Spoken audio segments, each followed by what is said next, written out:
చూస్ country delight, live better. ఇప్పుడే country delight యాప్ని download చేసుకోండి.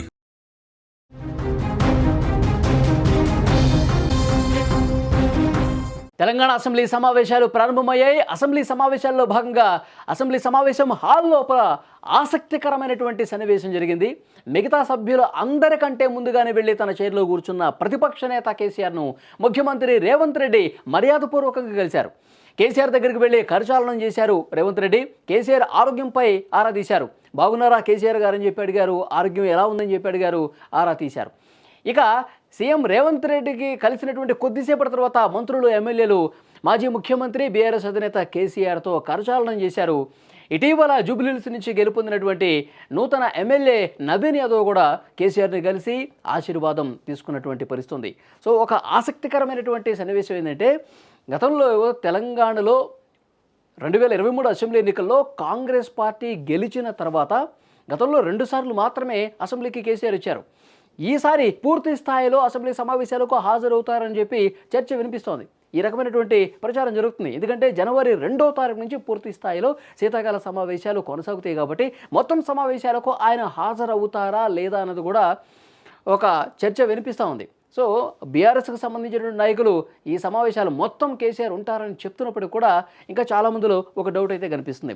ఈరోజు వచ్చిన వెంటనే కేసీఆర్ నేరుగా ఆ అసెంబ్లీ హాల్లో ఆయన అటెండెన్స్ రిజిస్టర్లో సంతకం పెట్టిన తర్వాత నేరుగా ముఖ్యమంత్రి రేవంత్ రెడ్డి వారి దగ్గరికి వెళ్ళారు. ఆరోగ్యం గురించి అడిగారు, షేక్ హ్యాండ్ ఇచ్చారు. ఆ తర్వాత మంత్రి ఉత్తమ్ కుమార్ రెడ్డి కలిశారు.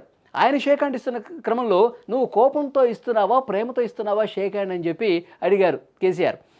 నవ్వుతూనే ప్రేమతోనే మీకు షేక్ హ్యాండ్ ఇస్తున్నానని చెప్పి ఉత్తమ్ కుమార్ రెడ్డి చెప్పారు. తర్వాత మిగతా మంత్రులు సీతక్క కావచ్చు, అడ్లూరి కావచ్చు, ఇంకా చాలామంది కేసీఆర్ని కలిసి కరచాలనం చేశారు. నూతనంగా గెలిచిన నవీన్ యాదవ్ కూడా కలిసి ఆశీర్వాదం తీసుకున్నటువంటి పరిస్థితి కనిపిస్తోంది.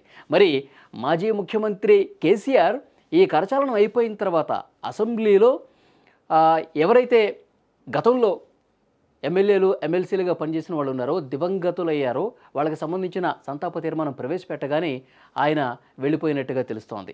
2వ తారీఖున మళ్ళీ ప్రారంభమవుతున్నటువంటి అసెంబ్లీ సమావేశాలకు హాజరవుతారా లేదా అన్నది కూడా ఒక క్వశ్చన్ మార్క్ కనిపిస్తుంది. ఎందుకంటే హాజరవుతారని చెప్పి చాలామంది బలంగా చెప్తున్నారు. ఎందుకంటే మన ప్రెస్ మీట్లో కూడా తెలంగాణకి ఈ ప్రభుత్వం అన్యాయం చేస్తోంది, ముఖ్యంగా కృష్ణా జలాలకు సంబంధించి, పాలమూరు రంగారెడ్డి ప్రాజెక్టుకు సంబంధించి ప్రభుత్వం మీద విమర్శలు చేశారు. తోలు తీస్తాను, ఇప్పటి నుంచి ఒక లేక అని చెప్పి ఆయన మాట్లాడిన పరిస్థితుంది. సో అంత బలంగా కేసీఆర్ ఆ రోజు ప్రెస్ మీట్లో మాట్లాడినటువంటి నేపథ్యంలో పూర్తి స్థాయిలో సమావేశాలకు హాజరై నీటి వాటాలకు సంబంధించి, సాగునీటి ప్రాజెక్టులకు సంబంధించి, తెలంగాణకు దక్కాల్సినటువంటి న్యాయానికి సంబంధించి ఈ ప్రభుత్వాన్ని పూర్తిగా ఇరుకున పెట్టడానికి ఈ సమావేశాలు ప్రతిరోజు కూడా ఆయన హాజరవుతారని చెప్పి ఒక చర్చ బీఆర్ఎస్ నాయకత్వం చేస్తున్నటువంటి పరిస్థితి. చూడాలి. ఎందుకంటే గతంలో కూడా ఆయన 2 సార్లు అట్లా వచ్చి ఇట్లా వెళ్ళిపోయారు కాబట్టి ఈసారి కూడా అదే విధంగా ఉంటుందా, లేకపోతే పూర్తి స్థాయిలో సమావేశాల్లో పాల్గొంటారా లేదన్నది కూడా చూడాల్సిన అవసరం అయితే కనిపిస్తోంది.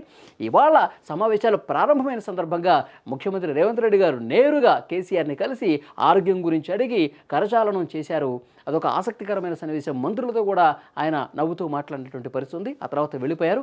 2వ తారీఖు నుంచి ఏం జరగబోతున్నది కూడా చూడాల్సిన అవసరం ఉంది.